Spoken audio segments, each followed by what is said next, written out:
Shalom semuanya. Kita bersyukur pada saat malam hari ini seberapa yang ada kita menikmati anugerah Tuhan, ya. Kita akan sembah Tuhan, kita akan muliakan Dia. Setelah itu kita akan mendengarkan renungan. Setelah itu kita akan doa syafaat untuk perdamaian di Timur Tengah. Kemudian untuk ibadah padang kita, terus kemudian untuk jemaat. Ya. Kita akan mulai, kita naikkan satu pujian.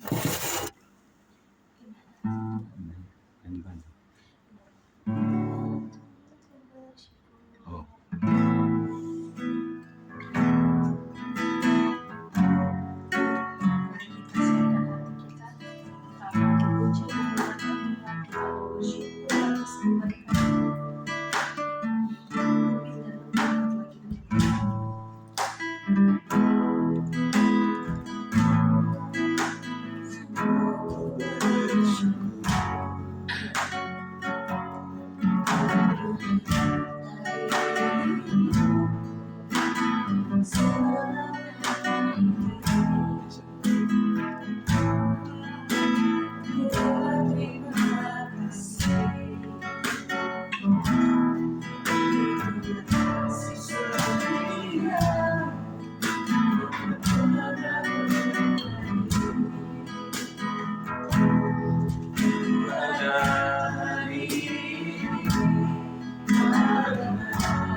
mampu ku lewati. Indahnya kasih Tuhan seperti pelangi.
kami Bapa.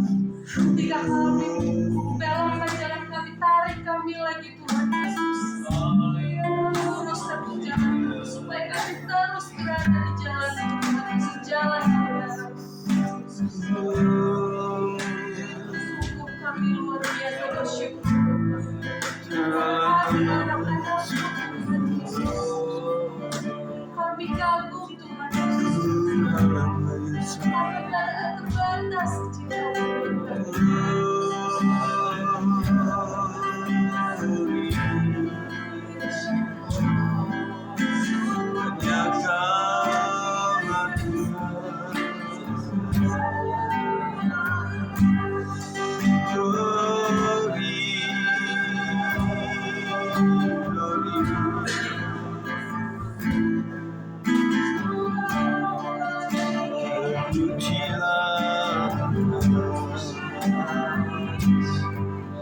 Makasih Tuhan, Kau sungguh sangat baik.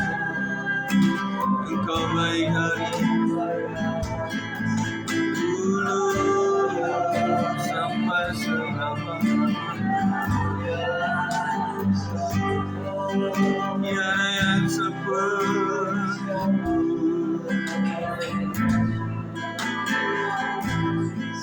tiada yang seperti.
selama-lamanya Kau lihat bawa kami Tuhan sampai kepada kebenaran. Terima kasih ya Yesus. Haleluya.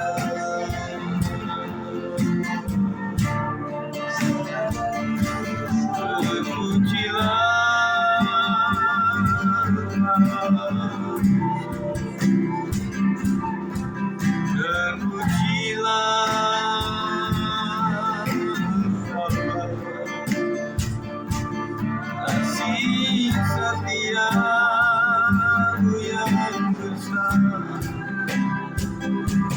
Haleluya.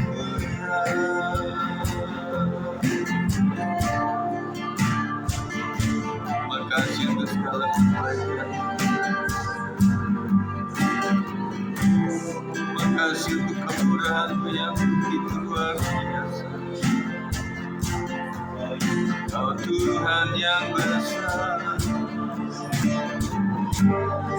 Kau Tuhan yang ajaib.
saat melepas menggenggam tanganku, ingin meminta tentang pribadimu.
Terima kasih Tuhan Yesus. Sebab Kau layakkan kami untuk terhubung dengan-Mu, untuk menerima firman-Mu, Tuhan Yesus, untuk belajar tentang kasih-Mu, Tuhan Yesus. Kami bersyukur Tuhan, kami mau menyembah penyembahan-Mu terlebih dahulu. Sungguh Kau luar biasa, Kau pribadi yang sempurna yang berkuasa. Malam hari ini Tuhan Yesus, kami anak-anak-Mu Bapa, Tuhan Yesus, kami mau mendengarkan setiap perkataan-Mu lewat firman yang diberikan Allah, Tuhan Yesus. Sebab Engkau Raja kami, Engkau Tuhan kami, hanya Engkau yang kami dengarkan, Tuhan Yesus.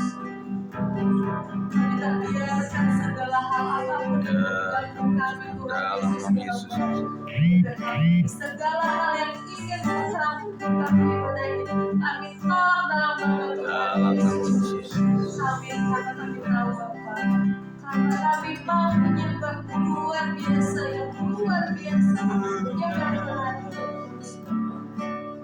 Mari kita naikkan satu pujian lagi.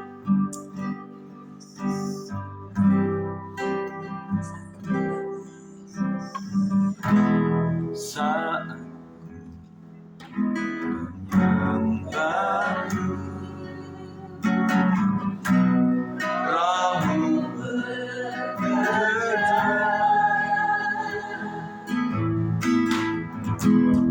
Saat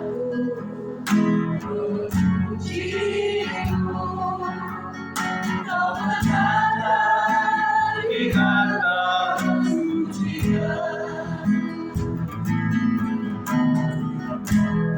Saat menyembah-Mu,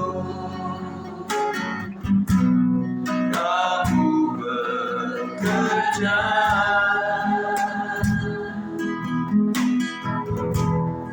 Saat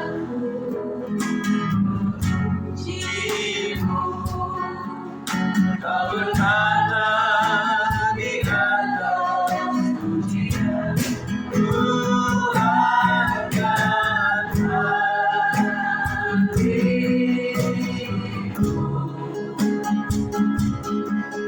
Bahkan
rasakan kehadiran, sekali lagi ku rasakan. Ku rasakan kehadiran-Mu, Tuhan.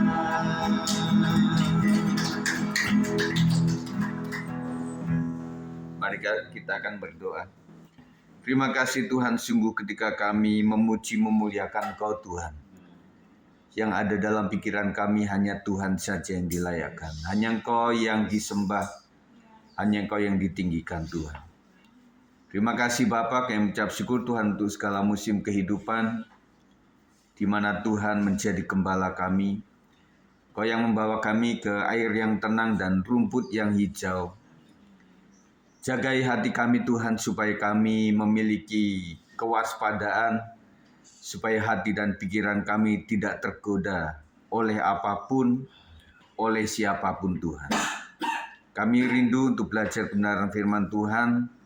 Sampaikanlah ya Roh Kudus, supaya hamba-Mu diberkati, dan semua kami yang mendengar juga diberkati.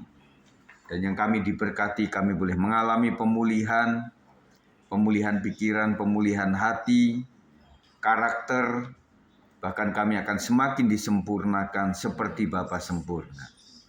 Segala sesuatu yang akan mencuri kebenaran firman Tuhan berupa konsentrasi dan juga berupa halangan apapun, kami satukan hati, patahkan di dalam nama Yesus Kristus, dan biarlah kami boleh diberkati oleh kebenaran firman Tuhan. Sampaikanlah ya Roh Kudus, kami siap untuk belajar. Demi nama Yesus kami berdoa. Yang percaya katakan amin. Puji Tuhan, terima kasih untuk kehadiran jemaat yang dikasih oleh Tuhan. Kita boleh ada tempat ini semua karena anugerah Tuhan. Saya sudah bagikan di WA Group. Nanti kita akan belajar sama-sama. Dan kita bisa membaca firman Tuhan satu ayat ini bersama-sama. Saya rindu berbicara tentang kekuatan baru di tengah penantian. Kekuatan baru di tengah penantian. Pembacaan kita sesuai dengan pembacaan harian kita. Saya ambil satu ayat saja dalam Yesaya 40 ayat yang ke-31. Kita akan baca sama-sama ya. Yesaya 40 ayat 31, 1, 2, 3. Tetapi orang-orang yang menanti-nantikan Tuhan mendapat kekuatan baru. Tetapi orang-orang yang menanti-nantikan Tuhan mendapat kekuatan baru. Saya percaya yang hadir di tempat ini adalah salah satu ciri khas bahwa kita bergantung sama Tuhan dalam pergumulan kita. Kita ingin supaya Tuhan yang turun tangan. Oleh sebab itu kita hadir di tempat ini. Dan saya percaya kita adalah orang-orang yang nantinya akan mendapatkan kekuatan yang baru. Amin. Jadi masalah boleh ada, tetapi ketika kita sudah serahkan kepada Tuhan, maka selanjutnya Tuhan yang akan melimpahkan kasih karunia-Nya kepada kita. Amin. Dalam hidup kita semua pernah mengalami kelelahan, baik secara fisik, pikiran maupun hati kita. Nah, secara fisik terutama bahwa kalau kita melakukan aktivitas pasti fisik kita akan lemah, dan makanya kita ada butuh istirahat oleh karena fisik kita terbatas. Ya, dari anak kecil sampai orang dewasa tentunya ada kadar kekuatan yang maksimal kita akan capek. Kita orang tua berbeda dengan anak-anak kita yang mereka kayak energizer aja, kayak baterainya itu kuat gitu ya. Mereka nggak, seakan-akan kita lihatnya nggak bisa capek gitu ya. Dan kadang-kadang kita yang sebagai orang tua yang menjadi yang tukang ngomong kadang kelelahan ya. Nah makanya di era baru ini handphone lah yang menjadi babysitternya. Makanya pemerintah kita melalui Komdigi yang ingin mengatur supaya medsos itu dibatasin untuk usia anak-anak ya. bagaimana prakteknya nanti, termasuk medsos IG, Twitter, X maupun Facebook dan juga Roblox. Roblox nanti game yang disukai anak-anak itu akan dibatasin. Siapa yang suka Roblox? Itu kan, kakak kira udah angkat tangan. Anak-anak jujur memang sekalian. Kalau saya nggak tahu Roblox itu gimana ya. Tetapi akan dibatasin. Memang di beberapa daerah, di beberapa negara itu sangat kecanduan itu dan sangat mengenaskan. Kadang mereka nggak ada handphonenya tetapi gini aja. Jadi seakan-akan itu main handphone gitu loh. Itu sangat bahaya dan pemerintah untungnya sigap karena generasi sekarang inilah yang nanti akan menjadi orang-orang pengusaha, orang-orang tentara, orang-orang pemerintahan, orang-orang di Pemda, sampai gubernur, camat, sampai nanti presiden, wakil presiden, dan juga di pemerintahan DPR, MPR. Mereka lah nanti pada masanya ya. Makanya sangat dicermati oleh pemerintah kita. Kita dukung sama-sama. Fisik tentunya kita lelah, sakit. Nah, sebenarnya Tuhan tuh kasih alarm dalam tubuh kita itu. Kalau kita capek itu kita rasa. Nah, pertanyaannya kenapa buat orang-orang termasuk orang dewasa atau anak-anak kalau sudah di gadget itu kuat. Tetapi nanti dibuktikan ketika baterainya habis, langsung lelah mereka. Capek gitu ya. Nah, artinya pada saat konsentrasi ke sini, adrenalinnya muncul. Jadi kuat begitu ya. Tetapi ketika itu baterai lemah, jadi ikut lemah. Artinya bahwa sejatinya anak-anak kita juga bisa capek. Ya. Nah, oleh sebab itu ketika pabrikan itu menciptakan handphone yang di atas 6.000, wah itu anak-anak nggak habis-habis tuh baterainya. Jadi mereka seakan-akan kuat gitu ya. Padahal itu energinya terkuras. Kemudian juga pikiran, nah tentunya kita juga sedang berpikir untuk keluarga, untuk pribadi, masa depan kalau orang tua, untuk anak-anak. Memikirkan pendidikan mereka, memikirkan jodoh mereka, memikirkan pekerjaan mereka.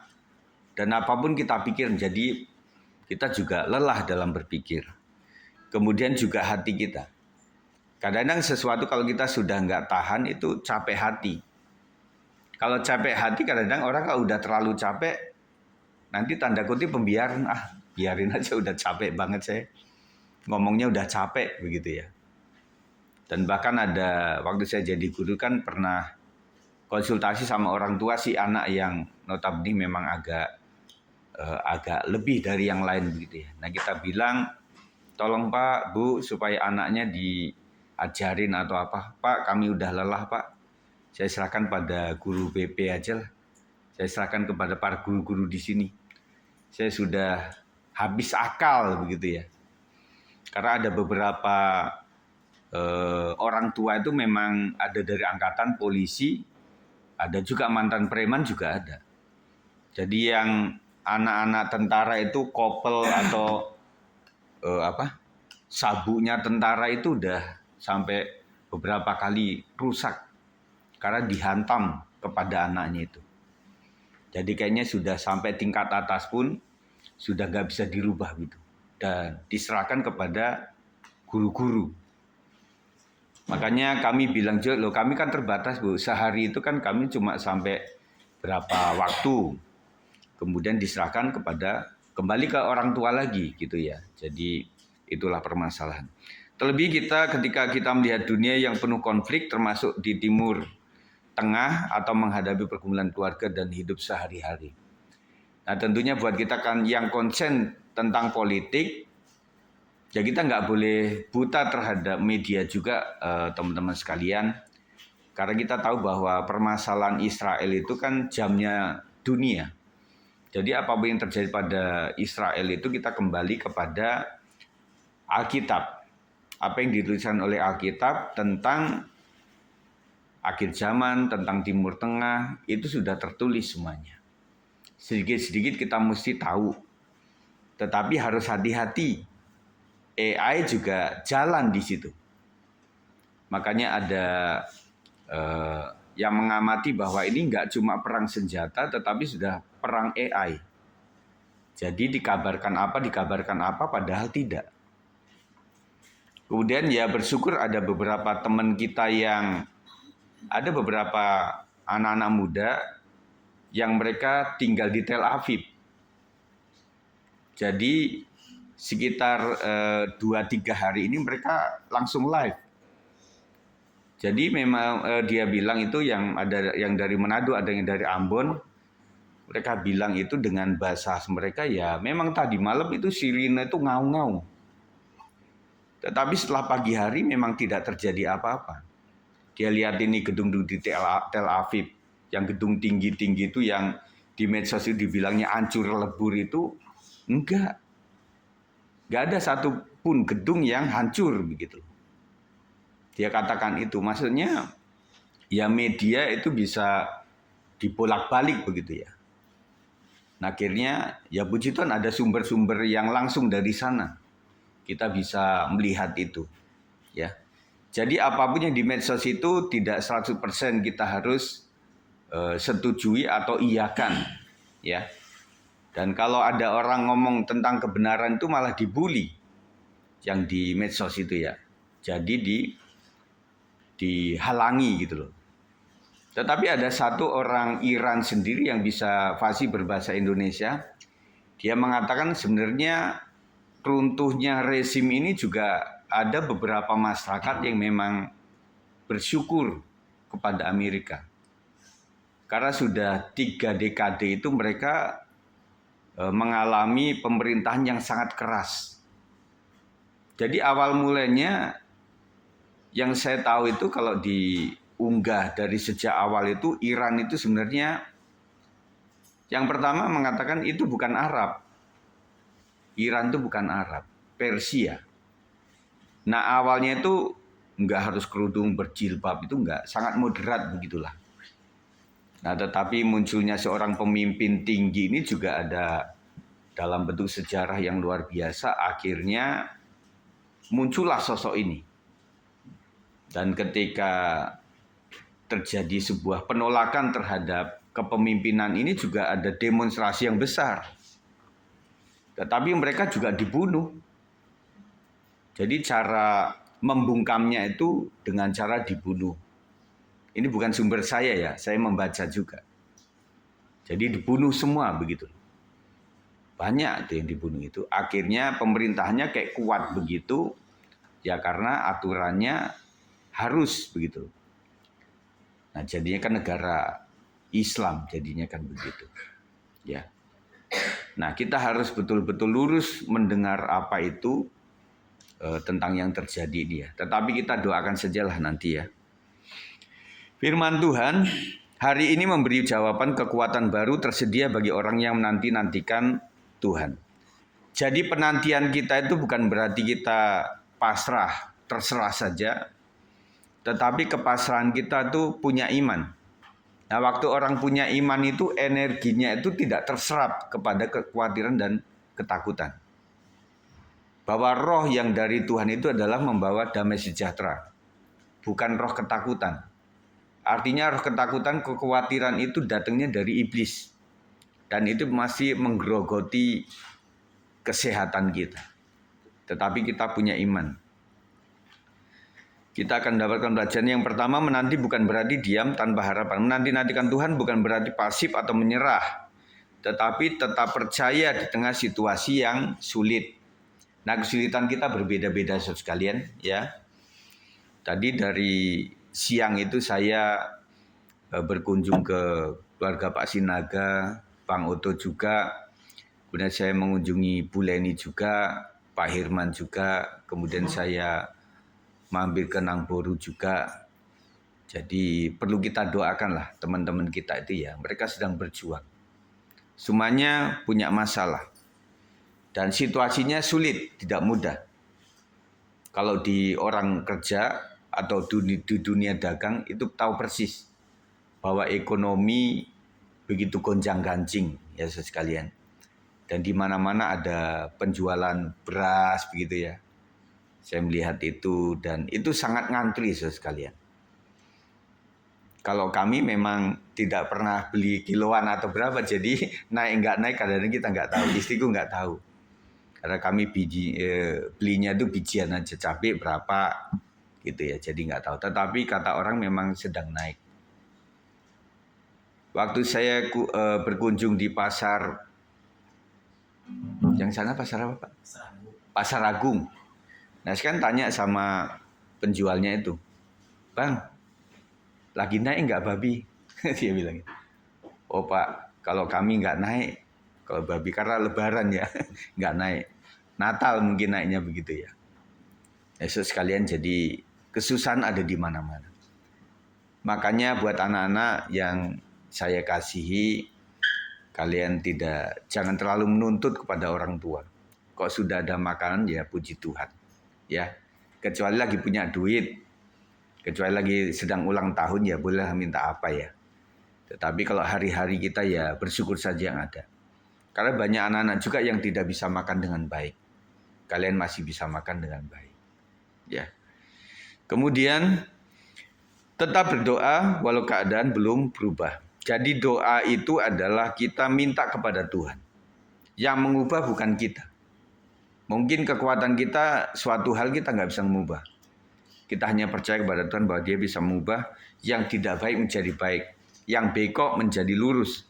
Tetap berharap walau belum melihat jawaban. Itu adalah iman. Jadi iman itu yang belum kita rasakan, belum kita capai, tapi kita sudah beriman, percaya bahwa nanti akan tercapai itu. Itulah iman. Orang benar hidup karena percaya kepada Tuhan. Seperti jemaat yang berdoa untuk kedamaian dunia, kita mungkin belum melihat hasilnya, tetapi kita tetap percaya Tuhan sedang bekerja. Pokoknya percaya saja. Dan bicara tentang kekuatan Israel itu muncul setelah terjadi perang berapa hari, pada saat setelah kemerdekaan Israel itu kan muncullah yang namanya Mossad. Dan Mossad itu luar biasa. Jadi intel rahasia punya Israel itu bahkan sampai menyusup dalam tanda kutip, artinya mereka sampai kepada masuk pemerintahan negara lain. Mereka nggak sadar. Artinya butuh puluhan tahun untuk menjadi sama seperti satu bangsa tertentu. Ya. Nah, banyak disinyalir juga bahwa Mossad itu juga ada di Indonesia. Yang kita nggak tahu itu siapa itu ya. Tapi pasti bukan dari antara saudara. Itu ada. Jadi kita juga diperiksa saudara sekalian. Kita diamati juga. Makanya ini yang paling ditakuti oleh bangsa-bangsa lain. Ya. Meskipun bangsa lain mengatakan bahwa mereka nggak menjalin kerjasama diplomasi dengan Israel itu, tetapi barang-barang yang kita pakai, teknologi yang kita pakai itu juga milik mereka, gitu loh. Jadi kadang-kadang kita pakai teknologinya, tapi kita benci bangsanya, gitu loh. Jadi itu yang kadang-kadang kita juga berpikirnya bagaimana, begitu ya. Yang kedua, Tuhan memberi kekuatan baru. Firman Tuhan tidak berkata kita tidak akan lelah, tetapi Tuhan memberikan kekuatan yang baru. Saat hati lelah, Tuhan beri penghiburan. Amin. Saat pikiran berat, Tuhan beri ketenangan. Saya berharap pada kita sekalian, meskipun masalah sedang berat, tetapi cahaya wajah kita tetap baik-baik saja. Firman Tuhan mengatakan pada hal puasa, kalau engkau puasa, cuci mukamu. Jangan sampai orang lihat bahwa engkau berpuasa, baru engkau dapat berkatnya. Ini agak berbeda ajarannya dengan sepupu kita, ya. Jadi puasa itu harus memang benar-benar dibuat yang sangat sedih atau gimana gitu. Tapi firman Tuhan katakan kalau engkau sedang berpuasa, ya biarlah engkau puasa untuk Tuhan saja yang melihat. Jadi cuci muka supaya kita tidak terlihat seperti itu. Artinya puasa itu hubungannya dengan Tuhan, bukan untuk dilihat orang. Saat iman melemah, Tuhan beri pengharapan. Jadi salah satu yang menggerogoti iman kita adalah kekhawatiran. tidak adanya harapan. Saya pernah gambarkan ada 2 tikus di percobaan itu dikasih dalam tabung sama-sama air setengah, yang mereka nggak tenggelam tapi bisa berenang, kepalanya cukup bisa mendongok begitu ya. Tetapi bedanya yang satu dikasih lampu, yang satu tidak. Nah, semalaman mereka dibiarkan seperti itu, tetapi yang masih hidup itu yang ada lampu terangnya. Yang tidak ada lampu, yang gelap itu udah tewas. Kemudian gambar yang kedua itu pada saat ada reruntuhan, ada gempa atau gimana, ada orang-orang yang hidup itu setelah beberapa hari, kemudian setelah mereka diangkat, kemudian disuruh bersaksi, kenapa kamu masih kuat dan hidup? Beberapa mengatakan gini, saya tuh melihat itu ada celah pada saat siang itu ada sinar matahari yang masuk. Dalam hati saya, pasti waktu saya ada suara di atas, saya teriak, nanti ada orang yang menolong saya. Artinya ada harapan. Dengan cuma satu lubang kecil, itu membuat dia berpikir masih ada harapan. Makanya orang itu selelah-lelahnya karena pengen hidup, akhirnya memang bisa tertolong. Meskipun luka parah, tetapi masih hidup. Kekuatan ini bukan dari diri kita, tapi dari Tuhan. Yang ketiga, yang terakhir, terbang seperti Raja Wali. Ayat ini berkata, naik terbang seperti Raja Wali bisa berarti melihat lebih tinggi dari masalah. Jadi kita berharap dengan iman kita ada masalah, kita naik terbang. Kalau kita di kaki gunung, melihat gunung itu akan selalu besar. Tetapi kalau kita mencoba naik terbang, itu melihat gunung itu menjadi kecil. Gambarannya adalah dengan doa, membuat masalah yang besar itu menjadi kecil. Oleh karena pandangan iman kita. Kemudian berlari dan tidak menjadi lesu. Nah, kita capek berlari tetapi nggak menjadi lesu. Oleh karena kekuatan itu selalu baru yang dikasih oleh Tuhan kepada kita. Berjalan dan tidak menjadi lelah. Artinya setia dalam proses yang begitu panjang. Panjang kita beda-beda, tetapi jaminannya di akhir nanti Tuhan bekerja dan pasti hasilnya baik. Ya, jadi rancangan Tuhan itu selalu damai sejahtera, bukan kecelakaan. Yang penting kita tetap bertahan di hadapan Tuhan. Artinya Tuhan tidak selalu mengubah situasi seketika, tetapi Dia menguatkan kita untuk melewatinya. Jadi waktu kita berdoa untuk sakit itu ada beberapa versi. Yang pertama adalah kalau memang Tuhan sembuhkan dalam nama Yesus, sembuh seketika. Artinya mujizat. Tetapi ada doa yang kedua. Kalau memang Tuhan izinkan untuk tetap mengalami sakit, supaya Tuhan kasih kekuatan. Jadi orang sakit, tetapi Tuhan kasih kekuatan. Karena di mata Tuhan mungkin dengan sakitnya, seseorang ini imannya akan bertumbuh dengan baik. Ya. Makanya di sisi lain saudara sekalian kita secara rohani kasihan kepada orang-orang yang mati karena kecelakaan. Kita melihat ini belum arus balik saudara sekalian. Baru arus pulang kampung. Itu sudah banyak mengalami kecelakaan. Ya. Jadi nggak motor, nggak mobil, nggak bus, nggak pick up itu ngalamin ada yang terperosok, ada yang tabrakan beruntun. Itu yang terjadi. Ya, itu bisa terjadi. Nah, mereka nggak ada kesempatan. Tetapi kalau orang sakit misalnya dengan kurun waktu yang begitu panjang, imannya diolah semakin kuat. Ada pendeta senior saya mengatakan bahwa ya ini jangan salah tangkap, tetapi bersyukurlah kalau engkau memiliki sakit yang menahun. Karena apa? Karena di tingkat hari-hari, minggu-minggu, bulan-bulan, tahun-tahun itu imanmu semakin bergantung sama Tuhan. Kasihan buat orang yang sakit langsung hilang. Misalnya sakit jantung, langsung hilang. Dia nggak bisa siap-siap sekalian. Waktu kecil saya berpikir ketika orang dihukum mati itu habis dari pengadilan langsung ditembak atau digantung. Ternyata tidak. Mereka disiapkan dirinya. Jadi sesuai dengan tokoh agama mereka masing-masing, diberikan penyuluhan, diberikan sampai mereka siap. Baru setelah itu divonis dan memang dilakukan itu.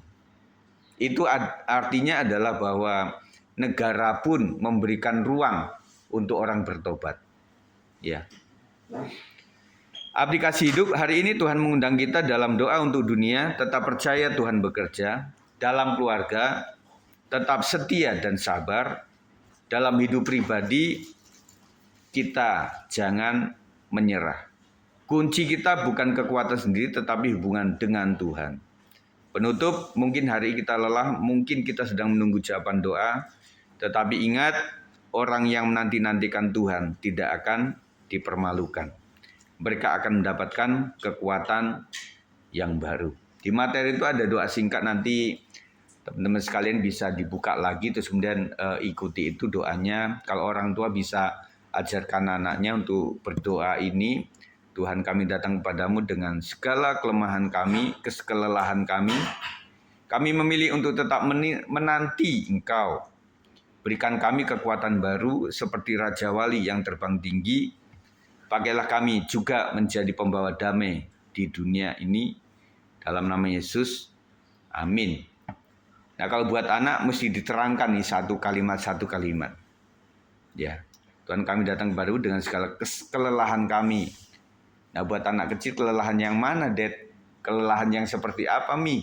Kan begitu ya, kita terangkan panjang lebar. Kami memilih untuk tetap menanti Engkau. Nah, maksudnya apa? Nah, kita terangkan. Jadi membuat doa kita itu ada unsur berserah, tetapi ada unsur knowledge-nya, ada pengetahuannya. Dari kalimat per kalimat. Diberikan kami kekuatan baru, maksudnya apa? Seperti Raja Wali yang terbang tinggi. Wah, kita jadi Raja Wali dong. Nah, kita terangkan seperti itu. Pakailah kami juga menjadi pembawa damai di dunia.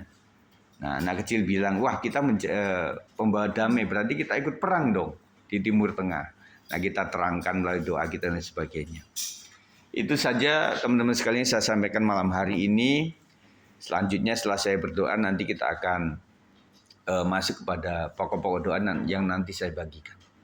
Itu saja ya, kita akan naikkan satu pujian.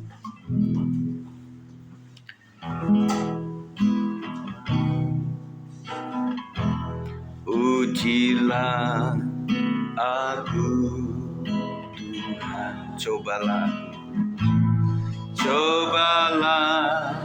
aku Tuhan, selidiki batinku dan hatiku, mataku tertuju padamu, aku cinta padamu, aku cinta padamu Tuhan. Aku rindu hadirat-Mu Tuhan. Aku ingin selalu dekat padamu, menikmati kehadiran-Mu. Nyanyi hosana, nyanyi hosana bagi Rajaku yang duduk di tahta.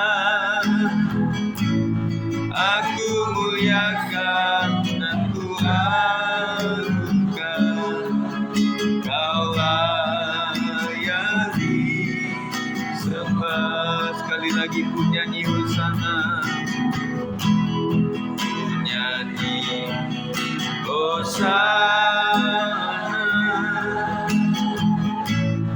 bagi Rajaku yang duduk di tahta.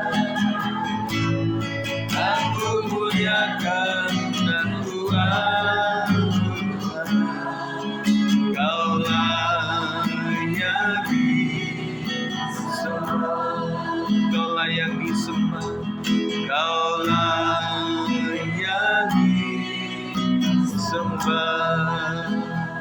Terima kasih Tuhan, Kaulah kekuatan bagi kami Tuhan Yesus. Ketika kami menghadapi kelelahan hidup untuk memikirkan pribadi, keluarga, anak-anak kami, buat orang tua, cucu, dan menantu, Tuhan Yesus, Engkau yang memberikan kelegaan kepada kami Tuhan. Kuatkan kami untuk bertahan senantiasa dalam iman di tengah-tengah goncangan dunia ini Tuhan. Kami percaya meskipun jawaban Tuhan antara tidak atau iya, bahkan kadang-kadang tidak sesuai dengan waktu yang kami inginkan, tetapi kami sangat percaya bahwa apapun yang Tuhan lakukan akan berakhir dengan sebuah kebaikan Tuhan. Bahwa kami untuk setia dalam proses Tuhan. Terima kasih Tuhan, Kau telah memberkati kami dengan firman Tuhan. Demi nama Yesus, kami terima firman Tuhan. Yang percaya katakan, amin. Puji Tuhan.